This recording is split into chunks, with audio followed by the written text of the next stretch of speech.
बिस्मिल्लाहिर रहमानिर रहीम। আসসালামু আলাইকুম। সুপ্রিয় শিক্ষার্থীবৃন্দু, তোমরা কেমন আছো? আশা করি তোমরা ভালো আছো। যে যেখানে আছো সুস্থ আছো, নিরাপদে আছো।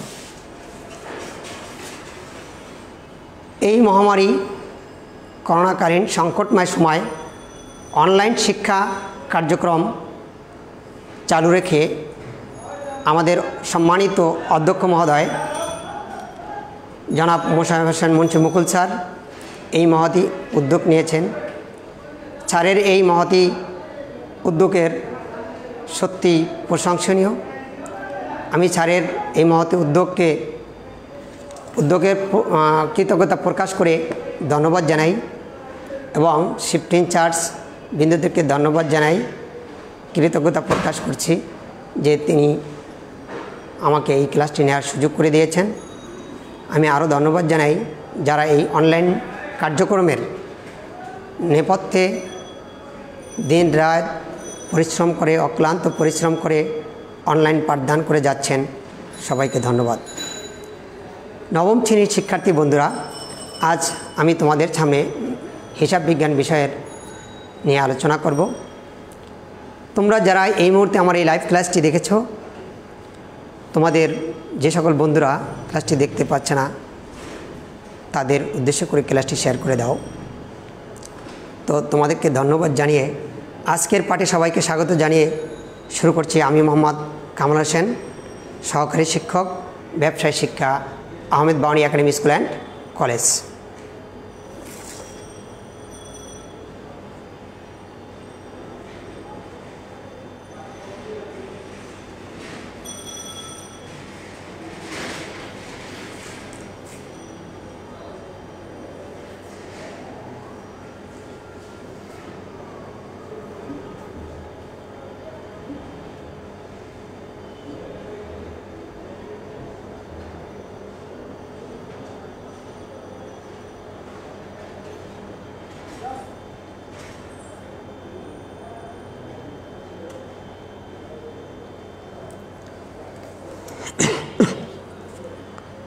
ছবিগুলো দেখো। এই যে একটি ছবিতে, বাম দিকের ছবিতে কিছু মানুষ সামাজিক দূরত্ব বজায় রেখে একটি অফিসের মধ্যে দাঁড়িয়ে আছে।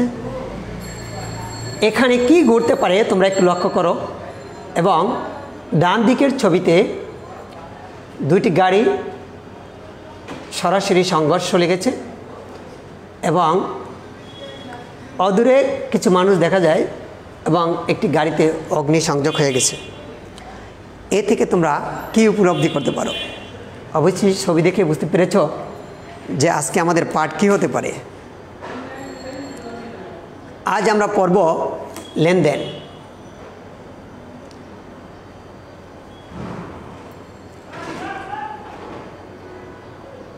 শিখন ফল। এই পাঠ শেষে শিক্ষার্থীরা লেনদেনের ধারণা লাভ করতে পারবে। কোন কোন ঘটনা লেনদেন তা বলতে পারবে। লেনদেনের প্রকৃতি বা বৈশিষ্ট্য ব্যাখ্যা করতে পারবে।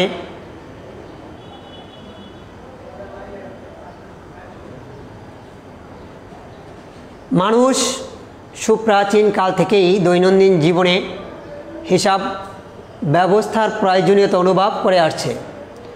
আদিকালে প্রত্যেকের তার প্রাত্যহিক জীবনের প্রয়োজনগুলো মেটানোর জন্য নিজেদের মধ্যে পণ্য বিনিময় করত।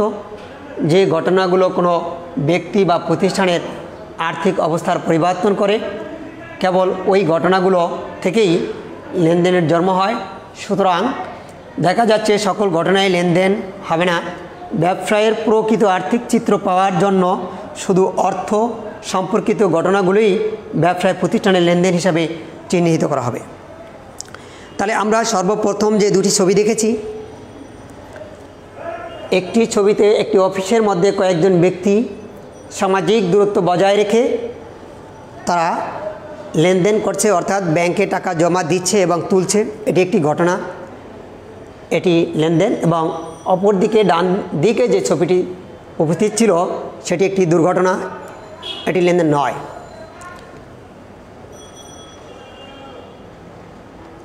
তাহলে আমরা লেনদেনের ধারণাটি একটু নেই। আধুনিক সমাজ ব্যবস্থায় হিসাব বিজ্ঞানের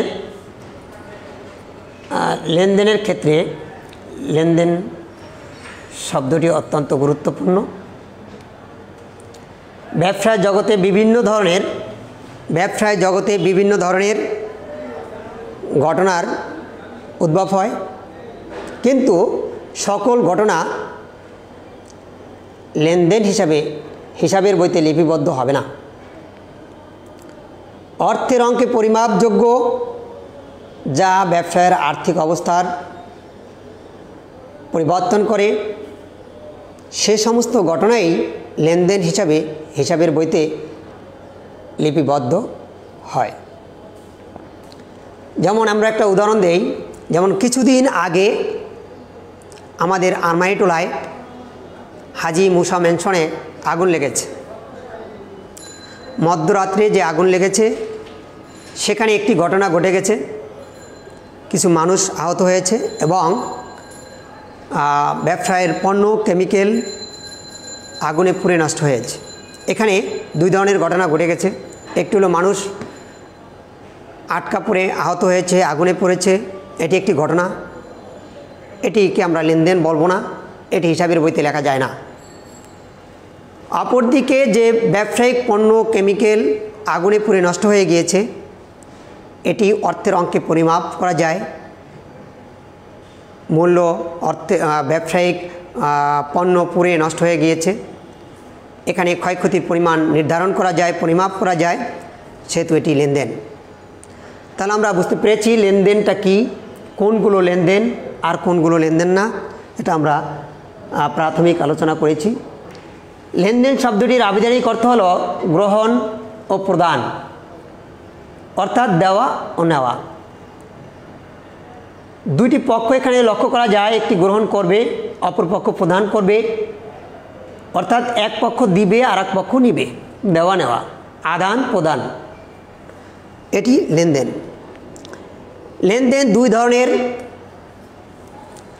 ধরনের হয়, তা বাহ্যিক লেনদেন এবং অভ্যন্তরীণ লেনদেন। বাহ্যিক লেনদেনটা কি? বাহ্যিক লেনদেন কোনো অর্থনৈতিক ঘটনা দুটি পক্ষকে বা দুটি প্রতিষ্ঠানকে প্রভাবিত করে। উদাহরণস্বরূপ, কোনো সরবরাহকারীর কাছ থেকে বাবুল স্টোর্স কর্তৃক পণ্যদ্রব্য ক্রয় অথবা ব্যবসায় প্রতিষ্ঠান কর্তৃক বাড়িওয়ালাকে মাসিক ভাড়া প্রদান। শিক্ষার্থীরা তোমরা লক্ষ্য করো, সরবরাহকারীর কাছ থেকে বাবুল স্টোর্স কর্তৃক পণ্যদ্রব্য ক্রয়, অর্থাৎ ওই দোকান থেকে, ওই স্টোর থেকে পণ্যদ্রব্য ক্রয়, এখানে একটি লেনদেন হয়েছে। অর্থাৎ এখানে নিজস্ব ব্যবসা প্রতিষ্ঠান এবং অন্য একটি ব্যবসা প্রতিষ্ঠান থেকে পণ্য ক্রয় হয়েছে। তাহলে নিজস্ব প্রতিষ্ঠান এবং অন্য প্রতিষ্ঠানের মধ্যে যে ট্রানজ্যাকশন হয়েছে, যে লেনদেনটি হয়েছে, সেটি আমরা বাহ্যিক লেনদেন বলবো। আবার ব্যবসায়ের প্রতিষ্ঠান কর্তৃক, মানে ব্যবসা প্রতিষ্ঠান কর্তৃক ওই ব্যবসা প্রতিষ্ঠানের বাড়িওয়ালাকে মাসিক হিসাবে ভাড়া প্রদান, অর্থাৎ ব্যবসা প্রতিষ্ঠানের নগদ অর্থ বাড়িওয়ালার কাছে চলে যাচ্ছে, এইটাও বাহ্যিক লেনদেন। তাহলে তোমরা বুঝতে পেরেছো কোন লেনদেনগুলো বাহ্যিক লেনদেন। আমরা এবার অভ্যন্তরীণ লেনদেনটা একটু দেখি। অভ্যন্তরীণ লেনদেন ব্যবসায়ের শুধু অভ্যন্তরীণ আর্থিক অবস্থাকে প্রভাবিত করে। উদাহরণস্বরূপ, মেশিনারি ব্যবহারের ফলে উদ্ভূত অবচয় বা মূল্য হ্রাস। যেমন ব্যবসায়িক পণ্য উৎপাদন করার জন্য মিল, ফ্যাক্টরি, কল কারখানায় যে মেশিন ক্রয় করা হয়, স্থাপন করা হয়, এই মেশিন দিয়ে পণ্য প্রোডাক্ট বা উৎপাদন করতে করতে এই মেশিনটার অবচয় হয়, ক্ষয় হয়। এই যে ক্ষয় বা অবচয় বা এটার যে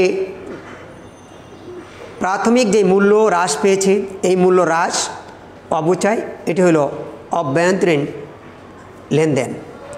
তাহলে বাহ্যিক লেনদেন এবং অভ্যন্তরীণ লেনদেন তোমরা দুটোই বুঝতে পেরেছ। আমরা একটু লেনদেনের সংজ্ঞাটা একটু দেখি। অর্থের আদান প্রদান বা অর্থের মাপকাঠিতে পরিমাপযোগ্য কোনো ঘটনা, ইভেন্ট বা সেবা সার্ভিস আদান প্রদানের মাধ্যমে কোনো প্রতিষ্ঠানের আর্থিক অবস্থার পরিবর্তন ঘটলে ওই সমস্ত ঘটনা বা আদান প্রদানকে লেনদেন বলা হয়। বস্তুত দ্রব্য সামগ্রী ও সেবাকর্মের বিনিময়ের ফলে কোনো ব্যক্তি, প্রতিষ্ঠান বা ব্যবসায়ের আর্থিক অবস্থার পরিবর্তন ঘটলে লেনদেনের সৃষ্টি হয়। তাহলে আমরা কোনটি লেনদেন এটা আমরা বুঝতে পেরেছি, এবং লেনদেন কাকে বলে, কোন কোন ঘটনা লেনদেন হবে সেটিও আমরা বুঝতে পেরেছি। লেনদেনের প্রকৃতি বা বৈশিষ্ট্য ইতিমধ্যে আমরা জেনেছি প্রতিটি লেনদেনই ঘটনা, কিন্তু প্রতিটি ঘটনা লেনদেন নয়। লেনদেনের এই ধারাটিকে বিশ্লেষণ করে নিম্নোক্ত বৈশিষ্ট্যগুলো লক্ষ্য করা যায়। যেমন অর্থের অঙ্কে পরিমাপযোগ্য।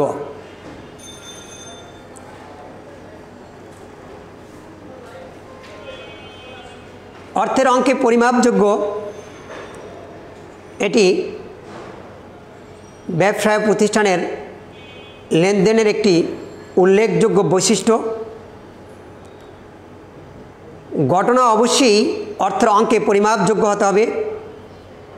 যখন অর্থের অঙ্কে পরিমাপযোগ্য হবে তখন আমরা এটিকে লেনদেন বলবো, নতুবা এটি লেনদেন বলে গণ্য হবে না। আমরা উদাহরণ দিতে পারি যে হাজি মুসা মেনশনের সেই কথাটি আবার বলি। যেমন মানুষ মুসা মেনশনের যে আগুনে দগ্ধ হয়ে যে কিছু মানুষ মারা গেল, এটি একটি ক্ষতির সম্মুখীন, এবং অপরদিকে ব্যবসায় প্রতিষ্ঠানের যে কেমিক্যাল, যে পণ্যগুলো আগুনে পুড়ে নষ্ট হয়ে গিয়েছে সেটিও একটি ঘটনা। কিন্তু এই যে কেমিক্যাল যে নষ্ট হলো, এখানের যে ক্ষতির পরিমাণ, এই ক্ষতির পরিমাণটা পরিমাপ করা যাবে। কি পরিমাণে ক্ষতি হয়েছে এটা অর্থের দ্বারা পরিমাপ করা যাবে, কিন্তু মানুষ মারা গিয়েছে এটা অর্থের দ্বারা পরিমাপ করা যায় না। যেহেতু অর্থের দ্বারা পরিমাপ করা যায় না, তাই এটি লেনদেন নয়। আর ব্যবসায়িক পণ্য যে ক্ষতি হয়েছে, নষ্ট হয়েছে, পুড়ে একেবারে বিনষ্ট হয়ে গিয়েছে, ব্যবহারের অযোগ্য হয়ে গেছে, এটি অর্থের অঙ্ক পরিমাপ করা যায়, এজন্য এটি লেনদেন। তাহলে আমরা বুঝতে পেরেছি যে এটি একটি গুরুত্বপূর্ণ বৈশিষ্ট্য, অর্থের অঙ্কে পরিমাপযোগ্য। আর্থিক অবস্থার পরিবর্তন। লেনদেনের মধ্যে ব্যবসায় প্রতিষ্ঠানের কোনো ঘটনা যদি আর্থিক অবস্থার পরিবর্তন সাধিত হয় তখন এটিকে আমরা লেনদেন বলবো। ব্যবসা প্রতিষ্ঠানের কোনো ঘটনা যদি আর্থিক অবস্থার পরিবর্তন হয় তখন আমরা এটাকে কি বলবো? লেনদেন বলবো। ধরি ব্যবসায়ের জন্য 20,000 টাকা দিয়ে একটি আলমারি ক্রয় করা হলো। এখানে এই 20,000 টাকা দিয়ে আলমারি ক্রয়, এটি একটি লেনদেন, কারণ এই 20,000 টাকা অর্থের অঙ্কে পরিমাপযোগ্য হয়েছে এবং ব্যবসা প্রতিষ্ঠানের আর্থিক অবস্থার পরিবর্তন হয়েছে। কিন্তু এটি ক্রয় করে আসার পথে দুর্ঘটনায় ব্যক্তি আহত হয়েছে। এই আহতের একটি ঘটনা, কিন্তু এটি লেনদেন নয়, কারণ এখানে অর্থের অঙ্কে পরিমাপ করা যায় না এবং ব্যবসায়ের আর্থিক অবস্থার কোনো পরিবর্তন ঘটেনি, ব্যক্তি আহত হয়েছে। তাহলে আমরা বুঝতে পেরেছি যে আর্থিক অবস্থার পরিবর্তন হলে সেটাকে আমরা লেনদেন বলবো। দ্বৈত সত্তা। দ্বৈত সত্তা বলতে বোঝায় দুটি পক্ষ বা হিসাব। প্রতিটি লেনদেনে দুটি পক্ষ থাকে, একটি পক্ষ ডেবিট, অপর পক্ষ ক্রেডিট। একটি পক্ষ সুবিধা গ্রহণ করবে, আরেকটি পক্ষ সুবিধা দিবে। একটি পক্ষ সুবিধা নিবে, আরেকটি পক্ষ সুবিধা দিবে। একটি পক্ষ আদান করবে, আরেকটি পক্ষ প্রদান করবে। এভাবে সর্বত্রই দুটি পক্ষ থাকবে, দুটি সত্তা থাকবে,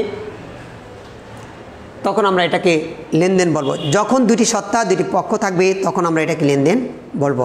এটি লেনদেনের অন্যতম একটি বৈশিষ্ট্য। স্বয়ংসম্পূর্ণ ও স্বতন্ত্র। প্রতিটি লেনদেনই স্বয়ংসম্পূর্ণ হতে হবে, অর্থাৎ একটি অপরটি থেকে সম্পূর্ণ আলাদা। যেমন দাঁড়ে পণ্য বিক্রয় করা হলো 10,000 টাকা, তাহলে ধারে বিক্রয়ের ফলে এখানে দুইটি লেনদেন সংঘটিত হয়েছে, একটি বিক্রয় হিসাব আয়,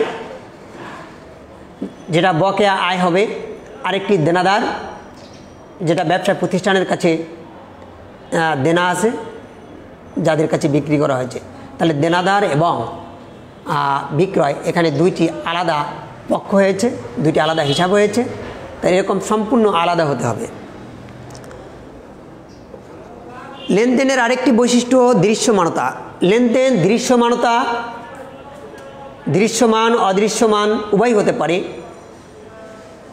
যেমন ব্যবসায় প্রতিষ্ঠানের জন্য আলমারি ক্রয় 30,000 টাকা, এই যে 30,000 টাকার আলমারি ক্রয়, আলমারিটা দৃশ্যমান, এটা দৃশ্যমান লেনদেন। এই আলমারি ব্যবহারের ফলে এই আলমারির অবচয় অর্থাৎ মূল্য হ্রাস, যেটা দেখা যায় না, অবচয় দেখা যায় না, ধীরে ধীরে সময় যখন চলে যাবে তখন এটা ধীরে ধীরে মূল্য হ্রাস পেতে থাকবে, অবচয় হতে থাকবে। এই অবচয় এবং মূল্য হ্রাস এটা দেখা যায় না, এটা অদৃশ্যমান লেনদেন। তাহলে দৃশ্যমান অদৃশ্যমান দুটি হতে পারে, এটি লেনদেনের একটি বৈশিষ্ট্য। ঐতিহাসিক ঘটনা। যে সকল আর্থিক ঘটনা পূর্বে ঘটে গেছে সেগুলোকে ঐতিহাসিক ঘটনা বলে। আবার ভবিষ্যতে ঘটতে পারে এরকম ঘটনাকেও আমরা লেনদেন বলতে পারি। যেমন ভবিষ্যতে ঘটতে পারে এরকম আর্থিক অবস্থার পরিবর্তন সাধিত হলে তখন এটাকে আমরা লেনদেন বলে গণ্য করব। যেমন অনাদায়ী পাওনা সঞ্চিতি, অনাদায়ী বার্তা সঞ্চিতি, অনাদায়ী পাওনা সঞ্চিতি, বার্তা সঞ্চিতি ইত্যাদি আমরা ঐতিহাসিক ঘটনা বলে আখ্যায়িত করতে পারি, যেটা অনাকাঙ্ক্ষিত হতে পারে, সম্ভাবনাময়। আর ঐতিহাসিক ঘটনা যেটা অলরেডি ঘটে গেছে, যেখানে আমার আর্থিক অবস্থার ক্ষয়ক্ষতি হয়েছিল পূর্বে, সেটা তো অলরেডি হয়ে গেছে, সেটাও আমরা লেনদেন বলবো। তাহলে দুই ধরনের হতে পারে, ঘটে গেছে এবং ঘটবে, সেখানে একটা অর্থের পরিমাপ থাকতে হবে, অর্থের ক্ষয়ক্ষতি বা অর্থের পরিবর্তন সাধিত থাকতে হবে।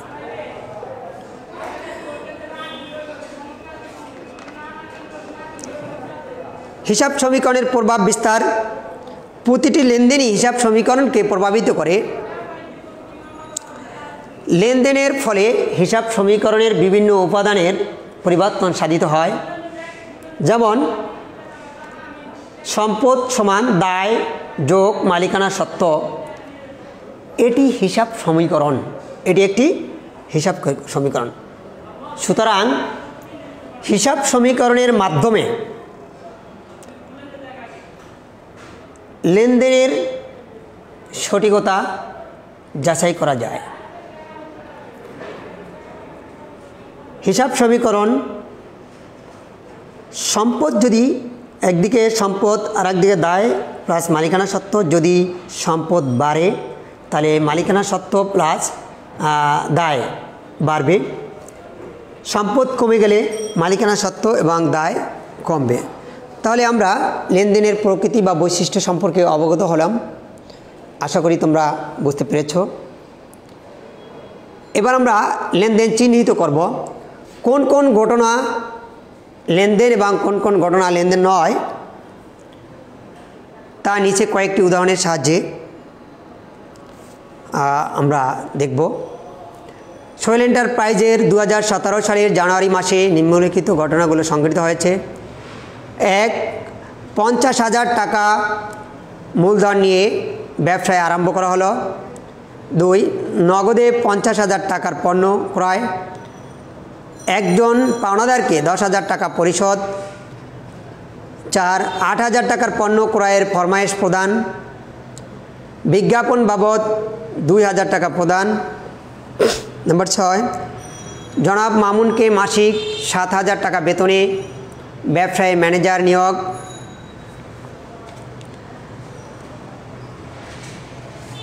ব্যবসায় থেকে ব্যক্তিগত প্রয়োজনে মালিক 3,000 টাকা উত্তোলন করেছেন।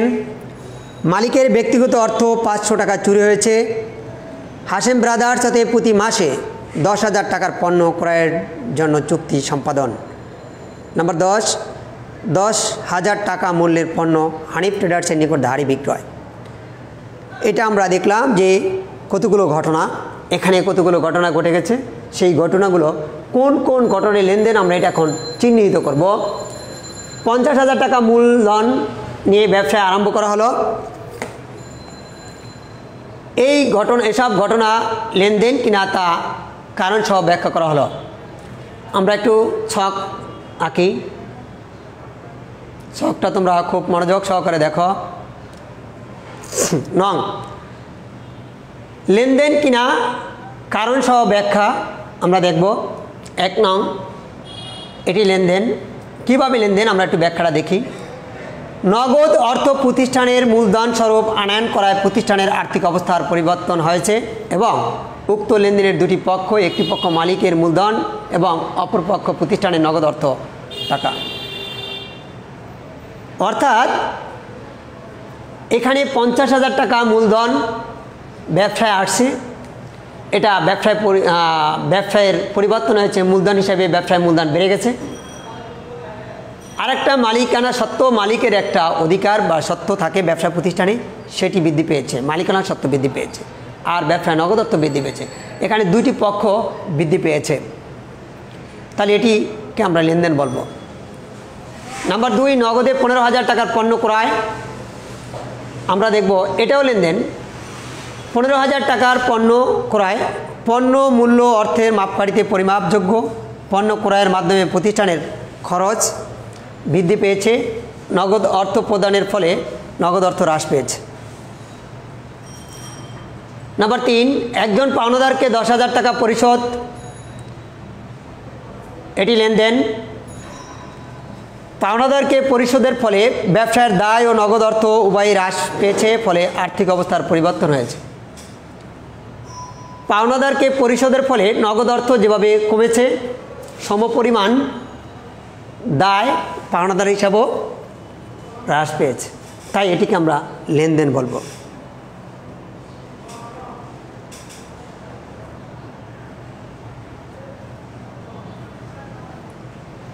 নাম্বার 4, 8,000 টাকা পণ্য ক্রয়ের ফরমায়েশ প্রদান। পণ্য ক্রয়ের ফরমায়েশ প্রদান পণ্য ক্রয় করা বোঝায় না। পণ্যের কোনো আদান প্রদান এখনও ঘটেনি, ফলে আর্থিক অবস্থার পরিবর্তন হয়নি। যখন আর্থিক অবস্থার কোনো পরিবর্তন হবে না, তখন এটাকে আমরা লেনদেন বলবো না, এটা লেনদেন নয়। পণ্য ক্রয়ের ফরমায়েশ অর্থাৎ পণ্য ক্রয়ের একটি চুক্তি বা একটা অর্ডার হয়েছে, যখন পণ্য আদান প্রদান হবে তখন এটাকে আমরা লেনদেন বলবো, আর্থিক অবস্থার পরিবর্তন হবে। কিন্তু এখনও আর্থিক অবস্থার পরিবর্তন না হওয়ার কারণে পণ্য ক্রয়ের ফরমায়েশ এটি লেনদেন নয়। বিজ্ঞাপন বাবদ 2,000 টাকা প্রদান। বিজ্ঞাপন খরচ প্রদানের মাধ্যমে প্রতিষ্ঠান সুবিধা গ্রহণ করেছে এবং উক্ত সুবিধার মূল্য নগদে পরিশোধ করায় আর্থিক অবস্থার পরিবর্তন ঘটেছে, তাই এটিকে আমরা লেনদেন বলবো। নাম্বার 6, জনাব মামুনকে মাসিক 7,000 টাকা বেতনে ব্যবসায়ের ম্যানেজার নিয়োগ করা হয়েছে, এটি লেনদেন নয়। কেননা চাকরির নিয়োগপত্র প্রদানের মাধ্যমে প্রতিষ্ঠানের কোনো সুবিধা তাৎক্ষণিক গ্রহণ বা প্রদান করেননি এবং এতে অর্থেরও কোনো আদান প্রদান ঘটেনি, তাই এটি লেনদেন নয়। নাম্বার 7, ব্যবসায় থেকে ব্যক্তিগত প্রয়োজনে মালিক 3,000 টাকা উত্তোলন করেছেন, এটি লেনদেন। ব্যবসায় হতে নগদ অর্থ গ্রহণের মাধ্যমে মালিক প্রতিষ্ঠান হতে সুবিধা গ্রহণ করেছেন, অর্থাৎ প্রতিষ্ঠানের নগদ অর্থ কমেছে এবং মালিকানা সত্ত্বেও কমেছে, যার ফলে এটি লেনদেন। এখানে ব্যবসা প্রতিষ্ঠানের আর্থিক অবস্থার পরিবর্তন ঘটেছে, তাই আমরা এটিকে লেনদেন বলবো। মালিকের ব্যক্তিগত অর্থ হতে 500 টাকা চুরি হয়েছে, এটি লেনদেন নয়। ব্যক্তিগত অর্থ চুরির ফলে প্রতিষ্ঠানের কোনো ক্ষয়ক্ষতি হয়নি, ক্ষতিটি মালিকের নিজস্ব, তাই প্রতিষ্ঠানের আর্থিক অবস্থার কোনো পরিবর্তন হয়নি, তাই এটি লেনদেন নয়। নাম্বার 9, হাশেম ব্রাদার্স সাথে প্রতি মাসে 10,000 টাকার পণ্য ক্রয়ের জন্য চুক্তি সম্পাদন, এটি লেনদেন নয়। পণ্য ক্রয়ের জন্য চুক্তিবদ্ধ হয়েছেন, এখনও পণ্য ক্রয় করেননি এবং মূল্যও পরিশোধ করেননি, ফলে আর্থিক অবস্থার কোনো পরিবর্তন হয়নি। যখন আর্থিক অবস্থার কোনো পরিবর্তন ঘটে না তখন এটি লেনদেন নয়। নাম্বার 10,000 টাকা মূল্যের পণ্য হানিফ ট্রেডার্সের নিকট ধারে বিক্রয়, এটি লেনদেন। ধারে পণ্য বিক্রয়ের মাধ্যমে প্রতিষ্ঠান হানিফ ট্রেডার্সকে সুবিধা প্রদান করেছে, যা প্রতিষ্ঠানের জন্য একটি আয়, এতে প্রতিষ্ঠানের আর্থিক অবস্থার পরিবর্তন ঘটেছে, তাই এটি লেনদেন। তাহলে শিক্ষার্থীরা আজকে আমরা বুঝতে পেরেছি যে কোনগুলো লেনদেন এবং কোনগুলো লেনদেন নয়। তোমাদেরকে কিছু কাজ করতে দেই, দেখো তোমরা চেষ্টা করো কাজগুলো করার। দ্বৈত সত্তা কী, প্রতিটি লেনদেনের কয়েকটি পক্ষ ও কী কী, হিসাব সমীকরণ কী। দ্বৈত সত্তা হলো দুটি পক্ষ বা হিসাব। প্রতিটি লেনদেনের কয়টি পক্ষ থাকে? প্রতিটি লেনদেনের দুইটি পক্ষ থাকে, একটি ডেবিট অপরটি ক্রেডিট। একটি পক্ষ সুবিধা গ্রহণ করে, অপর পক্ষ সুবিধা প্রদান করে। একটি পক্ষ সুবিধা আদান করে, আরেকটি পক্ষ সুবিধা প্রদান করে। হিসাব সমীকরণ কি? হিসাব সমীকরণ হচ্ছে যে সমীকরণের মাধ্যমে ব্যবসায়ের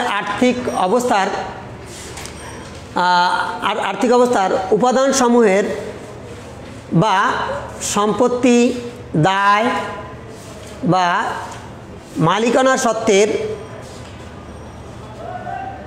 সম্পর্ক প্রকাশ করা হয়, তাকে হিসাব সমীকরণ বলে। তাহলে তোমরা আগে নিজে চেষ্টা করবে এই কাজগুলো, তারপরে আমার এই কথাগুলো মনোযোগ দিয়ে শুনবে, তাহলে তোমরা এটি পারবে। মূল্যায়ন কোনটি ব্যবসায়ের জন্য লেনদেন বুঝাবে না? জামালের নিকটাতে ধারে পণ্য ক্রয়, পলাশের নিকট 6,000 টাকার পণ্য বিক্রয়, তানিয়ার নিকট 2,000 টাকা পণ্য ক্রয়ের ফরমায়েশ প্রদান, পলাশ 2,500 টাকার পণ্য ফেরত দিল। এটির মধ্যে কোনটি লেনদেন বুঝাবে না? তানিয়ার নিকট 2,000 টাকার পণ্য ক্রয়ের ফরমায়েশ প্রদান, এটি লেনদেন বুঝাবে না, কেননা এখানে আর্থিক অবস্থার কোনো পরিবর্তন ঘটেনি এবং পক্ষ সৃষ্টি হয়নি, তাই এটি লেনদেন বুঝাবে না। বাকি তিনটা আমি ব্যাখ্যা করলাম না, কারণ বাকি তিনটা লেনদেন এবং এখানে পক্ষ সৃষ্টি হয়েছে, অর্থের অঙ্কে পরিমাপ করা যায়, এটি লেনদেন। আমরা আরেকটি দেখি, লেনদেন সংক্রান্ত ঘটনা দৃশ্যমান হতে পারে, অদৃশ্যমান হতে পারে, কখনই দৃশ্যমান নয়। নিচের কোনটি সঠিক? 1 ও 2, 1 ও 3, 2 ও 3, 1, 2 ও 3। অর্থাৎ আমরা যখন লেনদেনের বৈশিষ্ট্য পড়েছি তখন তোমরা অবশ্যই লক্ষ্য করেছো লেনদেন দৃশ্যমান হতে পারে, অদৃশ্যমান হতে পারে। তাহলে আমাদের উত্তর কোনটা হতে পারে? ক, 1 ও 2। তোমাদেরকে একটি বাড়ির কাজ দেই।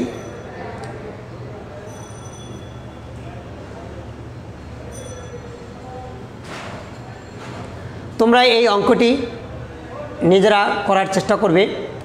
এখানে কোন কোন ঘটনা লেনদেন আর কোন কোন ঘটনা লেনদেন নয় কারণ সহ ব্যাখ্যা করে ছকের মধ্যে তোমরা নিজেরা লিখবে।